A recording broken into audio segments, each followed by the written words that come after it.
Before I start the actual video, I'd just like to say thank you for all the support I was given on the previous video. It's truly wonderful that you decided to stop by and watch that video. I also wanted to say thank you to all the people that subscribed to me over these past few weeks. It's crazy how many people decided to actually subscribe to me for just talking about my favorite fictional woman. Alright, that's it. I just wanted to say thank you and enjoy the rest of the video.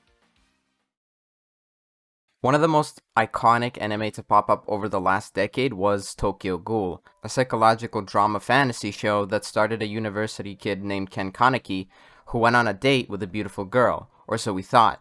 The girl then was actually revealed to be a man-eating creature called a ghoul, and after this tragic event, Kaneki's life is changed forever as he himself is turned into a ghoul and must go on a journey in adapting to this newfound world. The show was made by Studio Pierrot, and its first two seasons, titled Tokyo Ghoul and Tokyo Ghoul Route A, were directed by Shuhei Marita. Tokyo Ghoul was the first ever anime I truly fully sat down and binged in a matter of days back in 2014 when it first aired, and it was the show that introduced me to the medium and its endless potential. Although holding a special place in my heart, even when I first watched it, I still saw a large number of plot holes and odd decisions made in both seasons. 3 years later, it was announced that Tokyo Ghoul Re, a sequel story, would air in April of 2018 and would also be made by Pierrot, but would have a change in directors. I watched it weekly, and right from the get-go, I was confused until the very end, and after I finished it, I wondered, what the fuck just happened? Did I miss something? Was it just that poorly paced, written, and contrived? I decided to go on an internet search for my answer. Turns out, everybody was saying it had completely destroyed Tokyo Ghoul's story due to condensing 58 chapters of the Tokyo Ghoul Re manga into a mere 12 episodes. And even more, it turns out that many were even more confused because of the ending of its previous season, Route A. Route A did not only feel poorly written in the connection it had to that of Re, but was also an overall poorly produced sequel to 2014's hit anime. And just when I thought it couldn't get any worse, Route A was considered completely non-canon and unfaithful to the source material. And the moment I found out that Route A was considered not canon to the entirety of Tokyo Ghoul's story, I decided I had to find out what all the change was, and how badly the change affected the story.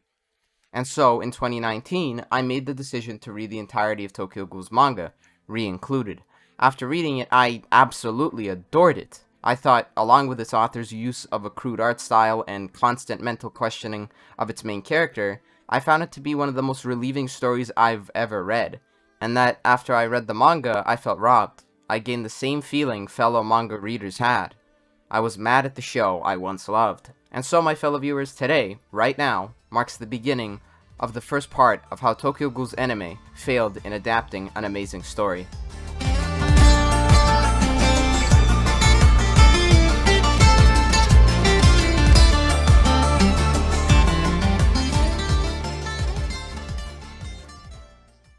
Since the last time I read the manga was in 2019, I had to reread the entirety of the first part of Tokyo Ghoul, as well as rewatch the first two seasons of the show.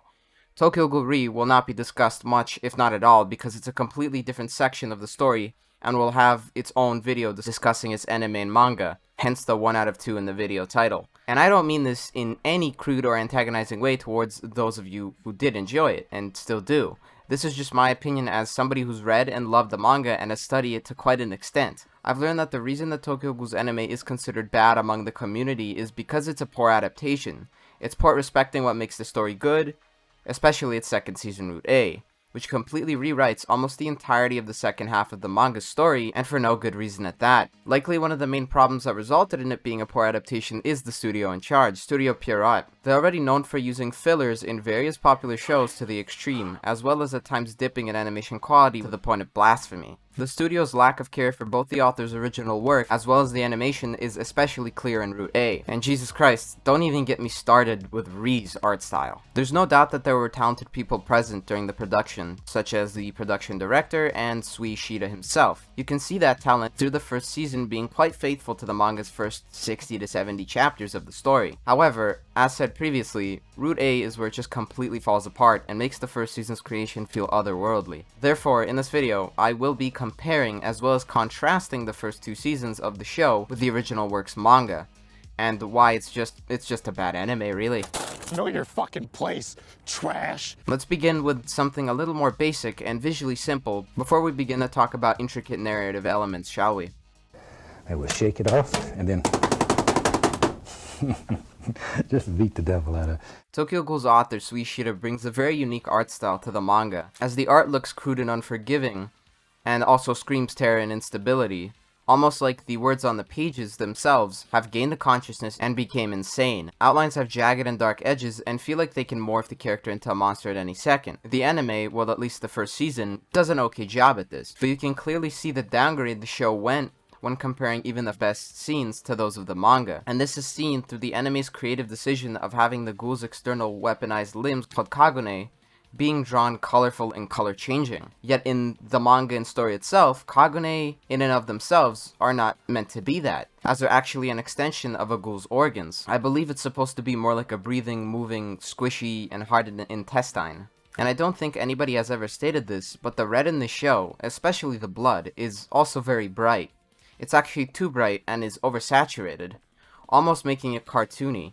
Yes, maybe this could be the director's own personal artistic style in showing how blood is simply a delicious liquid by the ghouls. This argument still doesn't help the case that during its most shocking moments, Tokyo Ghoul is often less horrifying than originally intended. This can also be all the more nullified thanks to Japan's strict censorship laws when it comes to violence, and this is where the anime begins to start showing dramatic flaws. The original art of Tokyo Ghoul's body horror is one of the driving forces that represents the ghouls, as well as allows for fluctuation across different mental states of the main character, Ken Kaneki. This could be seen in the first season's finale, where Ken Kaneki is seen talking to Rize in his subconsciousness during his torture with the Igori member, Jason. Due to pacing issues in the anime, Ken Kaneki's white hair change is used as the final nail in the coffin to signify his acceptance of his ghoul side.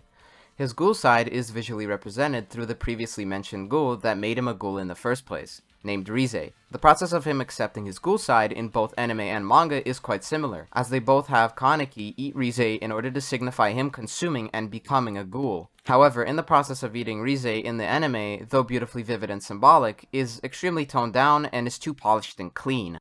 In the manga, Kaneki quickly jumps onto her neck, biting into her like a rabid dog.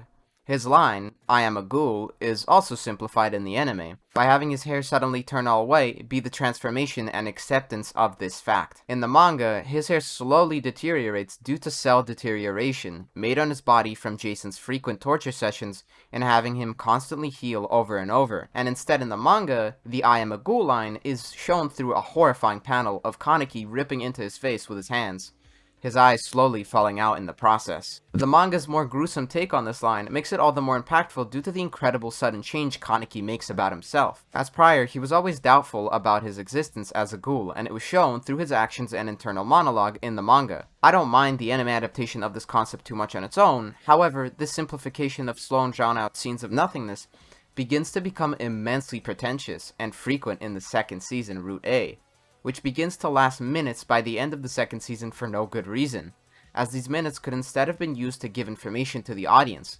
It's all the more difficult to express the manga's drawn-out sequences and body horror because they may last pages upon pages, whilst the anime doesn't have time to stay too long on this horror due to the mere 12 episodes each season consists of. Another simplification of an important action made in the manga is the moment where Toka's brother Ayato begins to eat away at her kagune. In Route A, he just begins to suddenly eat away at her with much unnecessary animation, and due to the show's decision of having colorful kagune, it almost appears as if he's simply eating a large piece of candy. In the manga, the horrifying display of seeing Toka's brother eat away at her is contrasted with a flashback of their past, where a clear dependency on each other was shown. And right after this flashback happens, we jump to a beautifully horrifying still panel of Ayato eating away at his sister. Ishida also draws Ayato as an animal pulling away at the flesh with a killer's eyes, whilst Toka is seen helpless, scared, and in immense pain, showing not only the connection they have to each other, but also the change each of them has gone through as they grew older.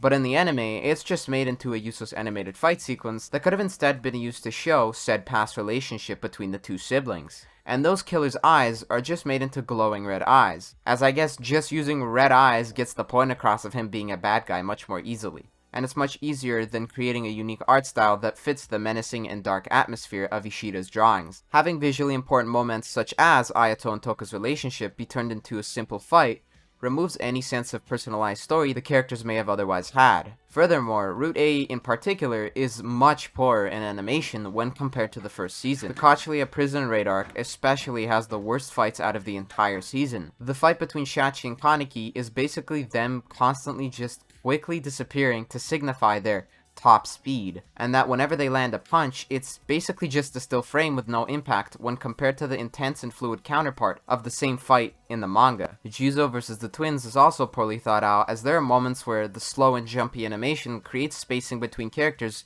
that just speaks bad choreography, therefore making the characters look dumber than they actually are. The raid itself also takes place in a white circular prison complex that has not much going for it in terms of visual design.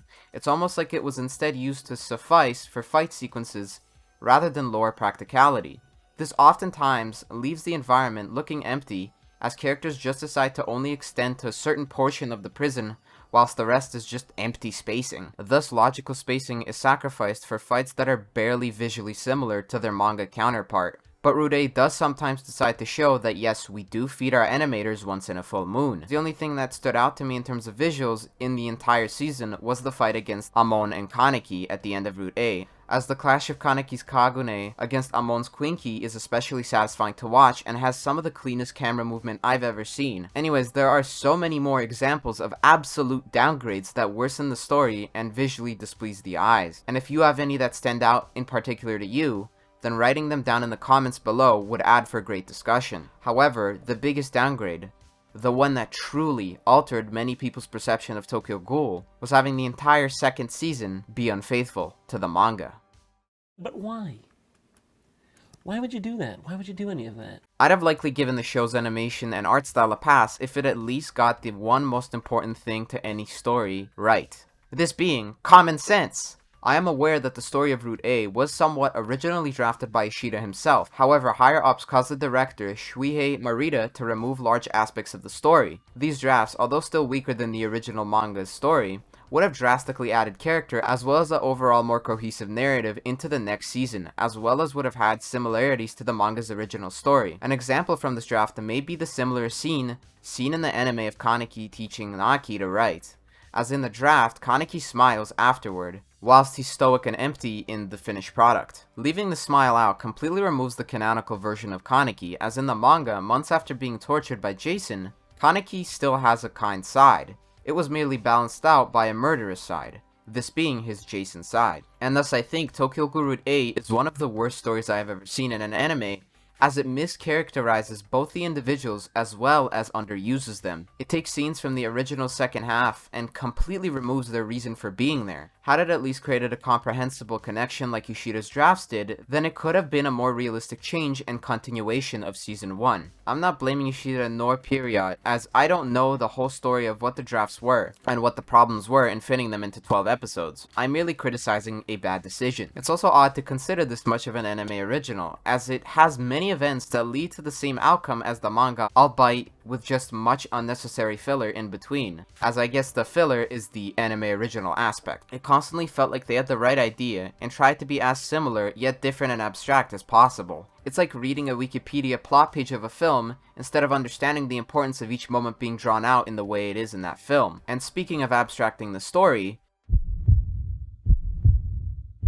Fuck it! It would take me 2 hours to write a full-on interconnected section showing the bad choices made in not only Route A, but even the first season. So instead I'm going to summarize my points through a counter. This will show you how the choices made in the anime are poorly executed and deteriorate the manga's original importance in having those choices ever even be made. 4 writing choices and blatantly weak copycatting of the original source material may include but is not limited to flipping Hinami and Shu's arcs for some reason, perhaps to create a more drawn-out connection to Hinami as she happened later within the manga. Doesn't make sense to do this though, as her use is completely removed in Route A, thus making any possible valid reason for being rushed into the first season pointless. Hinami having a tantrum and crying about wanting to see her father did not play such a major role in the manga, nor is he a doctor, and was instead likely a killer due to his remaining memento being a ghoul mask. This additional family relation is unnecessary, and makes Hinami and her mother seem basic in being at Anteku, as Hinami's mother is a woman who wishes to be independent, and shoulders the burden of being a single mother in the manga. This is shown through her telling Yoshimura that she doesn't need Anteku's help anymore, and will instead fend for herself. And this independence is what leads to her demise, not some simple let's go to the bookstore choice like in the anime. Hinami runs towards her father's smell in the anime, she doesn't do that in the manga. Instead, she finds out the CCG is after her and they start running away. This makes her stand out as a smart child and keeps her intellect consistent in the manga. Instead, she's underwhelming and is sidelined from being a strong character. Toka and Yomo taught Kaneki how to fight with his Kagune in the manga. In the anime, he was never taught how to use his Kagune, making his fight with Jason at the end of the season inconsistent about where he even learned to use this Kagune. Completely cut out RC scan and RC cell explanation, making RC cells a passive phrase, thrown around. Instead, the RC cells are meant to add to the biology of ghouls and their biological difference when compared to that of the humans. Completely removes the achievements CCG investigators have earned, thus removing a large portion of their personality and backstory. In the anime, Rize didn't get a flashback or backstory to her ties to the 11th Ward. This flashback was used to show her psychotic and carefree way of life, as well as her relationship with the character Banjo. Banjo is sidelined completely in the anime. In the manga, he is Kaneki's right-hand man, and is Kaneki's shield. They create a bro-like relationship, and adds to Kaneki's consciousness of people he needs to protect. Jason appeared too early and had Mato and Amon fight for no reason other than to have Mato get the father's Quinky. This could have happened off screen like it did in the manga instead of wasting time on a useless fight. Igori just feels like kidnapping Kaneki because Jason wants to play with him, but they had a clear reason for being there in the manga, as they were supposed to take the one who smells like Rize.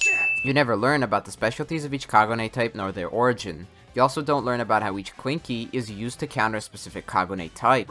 Completely removes the escape and labor sequence, which was used to have Kaneki create strong ties with multiple people including Banjo and a mother and her son. The Bin brothers were instead used for a fight sequence instead of showing pre-torture scene Kaneki's combat progression like in the manga. Having Banjo say he will save Kaneki never progresses their relationship other than to create a weaker connection between the two people who know Banjo, which Jason then kills. In the manga, instead of a couple, the two people killed were a mother and child, and already had a set connection to Kaneki. Removes Take Hirako's relationship with Arima and how he adopted Arima's skills. Take doesn't even fight the owl in the anime, but did in the manga, which furthered the idea that Arima is extremely powerful.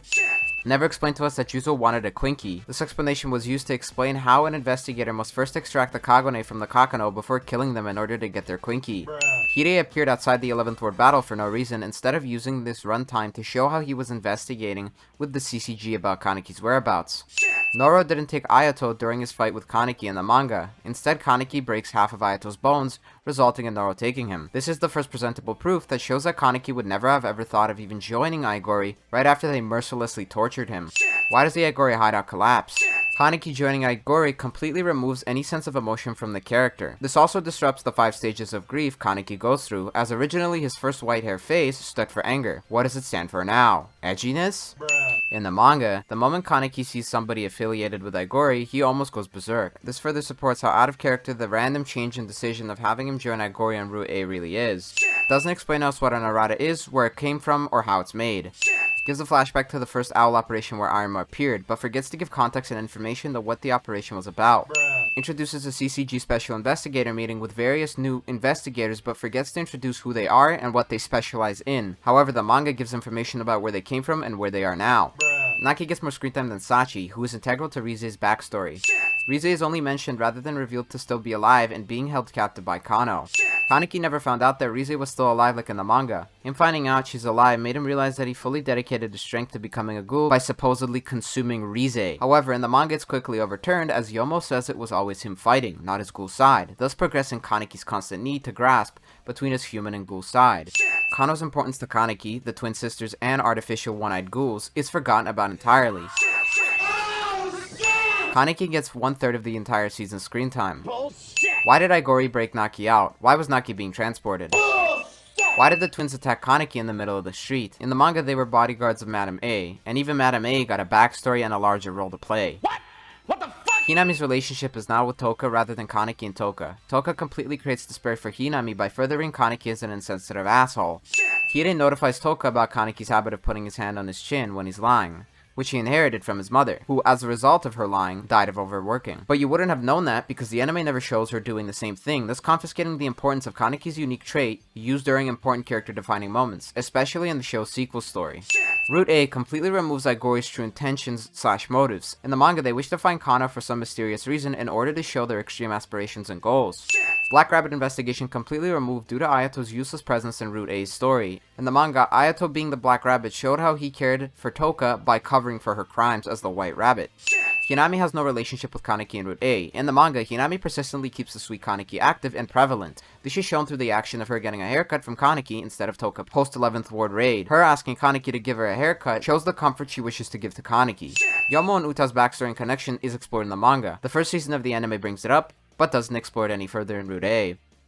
Why did the CCG trust the random writer aka Takasuke about Yoshimura's Ghoul identity? In the manga, there was a scene where the secret group called V was likely the people that leaked that Yoshimura was the owl, and that he was at Enteku. Their group reputation is more reliable than a random writer like Takatsuki. In the manga, getting rid of the king is Kaneki's main motivation, and he asks Yoshimura about their identity and overall connection to Yoshimura. The One-Eyed King is not even spoken of and isn't even a rumor or motivation for Kaneki in Route A. What the fuck? How did Kaneki find out that Yoshimura is the owl? If it was Eto who told him, then why did she tell him? Why did Eto mention Rize to Sachi, and what is his connection to her? Sidelining the twisted connection Shu has with Kaneki post-Jason. Even though it's twisted and flawed, there's still personality and progression and them getting an odd form of respect for one another. It's not interesting to see Route A's Kaneki even converse with his Zygori members. Had there been some kind of connection that was created with the Zygori members, similar to that of his manga crew, composing of Shu, Banjo, and Hinami, then the characters would have benefited in the process. The anime removes world building of the CCG taking in orphans whose parents were killed by ghouls, which also connects to the twins being orphans. Why do the twins think the CCG are monsters? Why is Tadara talking to a ghoul investigator in the middle of a battle? Who are they talking about? Hinami proceeds to do nothing and just stands behind a counter doing nothing in Route A. RC scanner is useless. They never talk about it after Takatsuki goes through it. In fact, that's the only time we see it. What? You fuckers. Arima wasn't told of being a valid opponent like in the manga, nor did he fight Kaneki at the end of the show like he did in the manga, thus making him bland to the viewer. Arima versus the One-Eyed Owl could have instead been used for Kaneki versus Arima. Toka is allowed to run off to Anteku and does nothing for 3 episodes except run around, introducing even more new investigators in the last few episodes. You had no choice but to join them. It was the only way you could get this strong. He was already strong. It was that Jason made him stronger, and so did his connection with his crew from the manga. It also doesn't explain why Igori supposedly made Kaneki strong, nor how they did it. In the manga, the line is used to show how his white hair phase shows how he needed to change if he wanted to be an inhabitant of the ghoul world as well as survive in said world. Kaneki is an edgelord. In the manga, he at the very least tried to ease in the mood with people that he hasn't seen in a while. Instead, in Route A, he can't even talk to his comrades, which he hasn't seen in forever. The anime creates a biased opinion by having ghouls be the good guys and forgets to humanize the CCG members. The manga never picks a side and has both sides be groups, which fight with all they've got. There's barely any investigating and instead more fighting by the CCG investigators in the anime. In the manga, there were frequent investigations surrounding Kano, Igori, Kaneki, both owls, the black rabbit as well as the white rabbit. It completely cuts out the flashback of Shinohara teaching Juzo the value of life due to the ear-eating scene being removed from the anime. Igori does not invade the raid in the manga, and has the anime waste time and have them walk around for no reason. Amon doesn't use his Arata like in the manga. Hide worked for the CCG but was never promoted to investigating with Amon or Akira as an investigation assistant in order to then make sense of why he was a part of the owl suppression operation in the anime. In Route A, Hide gets caught by Noro, thus causing his death, destroying his careful and calculated persona from the manga. What the actual fuck did you just say to me right now? Hide's Route A death makes his appearance in the later story make no sense. In the manga, he is only supposedly eaten by Kakaju Kaneki in order to regain Kaneki's strength. Kaneki also almost dies to Amon, which would have made sense had he fought with his Kakaju against Arata Amon like in the manga, as in the manga, Kaneki's ordinary Kagune overpowered Amon's non-Arata form. The final episode could have perfectly fit in the manga's version of Amon and Kaneki's fight as well as his fight with Arima. Serious? Why was Anteku set on fire? Who set it on fire? What the fuck? Why is Kaneki's ghoul eye crying blood? Why is Kaneki walking for 3 straight minutes just looking back and forth on Hide's body? I'm going. If you agree or disagree with my points, then please write it in the comments below, as I'm sure I may have either missed something or misinterpreted something from the almost 100 points I brought up. But it's clear that Route A uses one-liners and limits characters' interactions to drive plot points along, thus making the characters simply objects rather than people with their own personal goals. Kaneki being the prime example, him being the main character and all, is sidelined and has absolutely no person in sight. Furthermore, it's truly a shame to see how thought out all the events listed were in the manga, but utterly butchered, simplified, or glossed over in the anime. Likely due to budget constraints, Route A uses pretentious drawn-out sequences for no good reason, literally having multiple moments of scenic still shots with music playing in the background. It's weird to use all this time for minutes upon minutes of things you could have gotten across much quicker and use said time for more effective things that furthered the actual story and made it more gripping. Man, even after all the plot contrivances and plot points I just sprouted out, all I can say is, I'm not mad. I'm just disappointed that my favorite literary work got butchered. Because at least we always have the manga to look back on, and be grateful that Ishida put the effort and passion he did into crafting an intricate story about acceptance and sorrow. It's just that an anime that adapts a manga should do just that. It should adapt the story and things that made it compelling in the first place, and translate it into a more digestible medium. Because it's not easy to dedicate your limited time to reading hundreds of chapters and remember the countless interwoven stories told through manga. However, no matter what, I will stand by the fact that it's the adaptation's job to translate that story into the visual and audible medium of anime. I know it's not an easy process. In fact, it takes even more effort into bringing it to life. But it's clear that Studio Pierrot were not the ones that were fit for the job from the start, and were never prepared to give it their all from start to end, as they completely took for granted the story that was already in front of them. Maybe one day we'll get a proper reboot like Fullmetal Alchemist or Hunter x Hunter, but for now, I'll just stick to reading the manga.